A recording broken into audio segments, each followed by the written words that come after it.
This patient education video is one in a series brought to you by the American Academy of Allergy, Asthma, and Immunology, and sponsored through an unrestricted educational grant from UCB Pharma.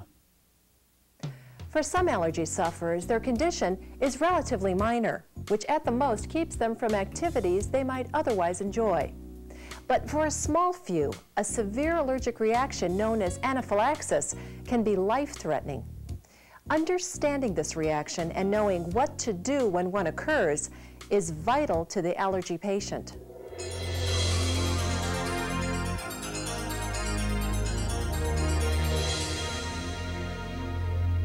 When an allergic person is exposed to a common allergen such as pollen, histamine and other powerful chemicals are released into the body. These chemicals interact with receptors in the eyes, nose, and throat, causing common symptoms such as itchy, watery eyes, a stuffy or runny nose, and sneezing. While symptoms can be severe, they're generally controllable with medications, avoidance measures, and immunotherapy. At worst, a person might have to limit some activities during certain parts of the year or avoid certain allergy triggers. With proper management, most allergic patients can maintain normal activities. Anaphylaxis, however, is a medical emergency. It is the most severe allergic reaction. When an anaphylactic reaction occurs, the release of chemicals into the body is sudden and very severe, causing reactions that can affect the entire body. In addition to the common allergy symptoms, anaphylactic symptoms can include hives, body swelling, a feeling of warmth or flushing, difficulty breathing, dizziness, nausea, abdominal cramps, and loss of consciousness. The symptoms of anaphylaxis have been mistaken for other reactions, such as anxiety attacks, hyperventilation, low blood sugar, and epilepsy.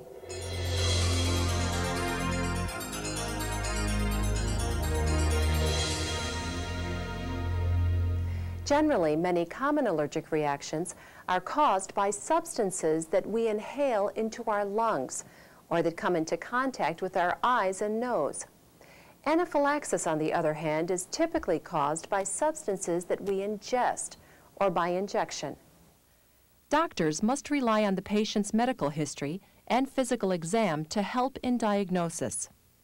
In many cases, once the reaction has resolved, allergists can perform skin and blood tests to help establish the cause of the anaphylaxis. Generally, anaphylaxis affects people who are highly allergic. But even people with severe allergies generally do not have to worry about having anaphylactic reactions to common allergens that are inhaled, like pollen or animal dander. The most common substances that can cause anaphylactic reactions are foods, insect stings, latex, and sometimes injected medications. Specific foods that can cause anaphylaxis are milk, eggs, shellfish, whitefish, tree nuts, peanuts, and other legumes, although nearly any food can cause anaphylaxis in certain people allergic to those foods. Because of this, people with food allergies need to ask questions about food ingredients, particularly when dining out. Sulfites, formerly feared to be a common cause of reactions, rarely cause anaphylaxis today. Thanks to improvements in food processing, sulfites are now used much less and labeled more often.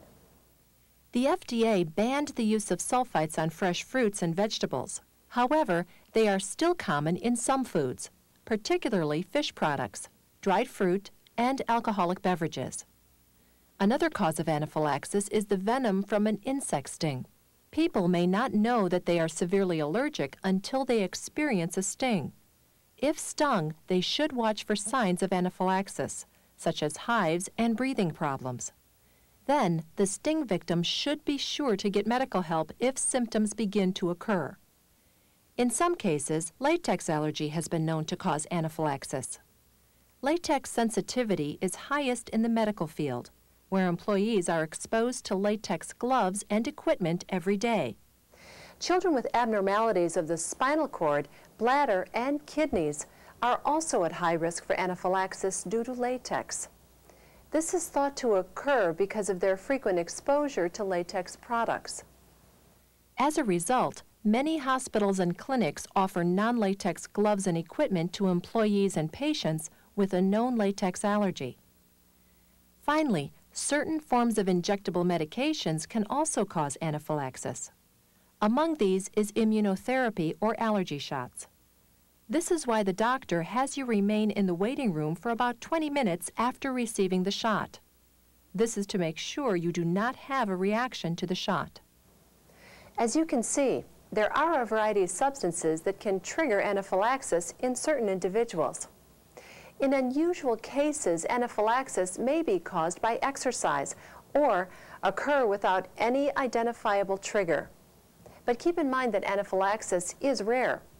Deaths due to anaphylaxis are less than 1 case per million.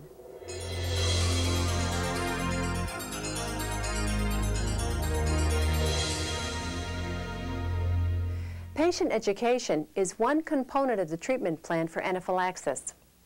Knowing what anaphylaxis is, how it's triggered, how to avoid those triggers, and what to do if a reaction occurs is important information for all allergy patients to know. If you've ever had a reaction to the triggers mentioned in this program, you should tell your doctor. Do not ignore symptoms such as hives, a flushed feeling, or lightheadedness. These reactions could mean that you are sensitive to a particular substance. In some cases, your doctor can give you a simple allergy test. If you test positive, don't assume that you're going to have an anaphylactic reaction. By revealing your specific allergy triggers, the test gives you important information you can use to reduce your risk of an anaphylactic reaction. Some people can't be skin tested. They may be actively taking certain medications, have a rash, or have latex allergies. In these cases, a RAS test can be performed to determine what substances a person is allergic to and how severe the allergy is. Unfortunately, there are some substances for which there are no tests, such as certain medications. And if a person has no known allergies, they may not learn of a sensitivity until they have a reaction. If you have tested positive for certain substances, then the best way to reduce the chance of anaphylaxis is to avoid those substances. But some things aren't so simple to avoid. Peanuts and peanut products, for example, can be found in many prepared foods. Be sure to carefully check ingredient labels if you have a food allergy. When going to a clinic or a hospital for the first time, make sure you tell the medical personnel of all your known allergies. This could affect the medication you should receive. If you've had an episode of anaphylaxis, your doctor will likely recommend an injectable form of epinephrine or adrenaline that you can self-administer in the event of another anaphylactic reaction. You need to take the injection without delay. Your doctor can describe what the medication does, as well as explain how you can recognize an anaphylactic reaction. This medication is not a substitute for further medical help. You or someone else should still call 911 and receive emergency treatment. It's also important that the people who are close to you know how to use the epinephrine injection, in case you're unable to do it yourself. Finally, if you have severe sensitivities to certain medications or foods, then you should wear a medical alert bracelet or necklace. These tags provide your medical condition, a patient ID number, and a phone number.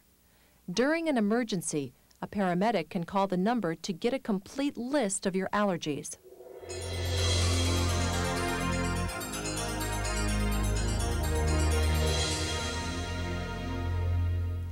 There is really only one course of action when faced with an anaphylactic reaction. Call 911 and use your epinephrine immediately. Anaphylaxis is a medical emergency. What you do and the urgency in which you do it can save a person's life. If the victim has injectable epinephrine, make sure they take the injection immediately or help them with it if they need assistance. Be sure to tell the medical personnel that you suspect anaphylaxis. If you know what caused the reaction, provide that information too. Also, point out any medic alert bracelets or necklaces which give the medical personnel important information. If the reaction is happening to you, quickly use your injectable epinephrine, and again, call 911. Provide as much information as you're able to. Make sure the medics know your location, and stay calm. The sooner you are treated, the less severe the reaction will be. Even though anaphylaxis is rare, it should not be ignored. If you have ever had an allergic reaction to any of the substances that we've talked about, be sure to see an allergist.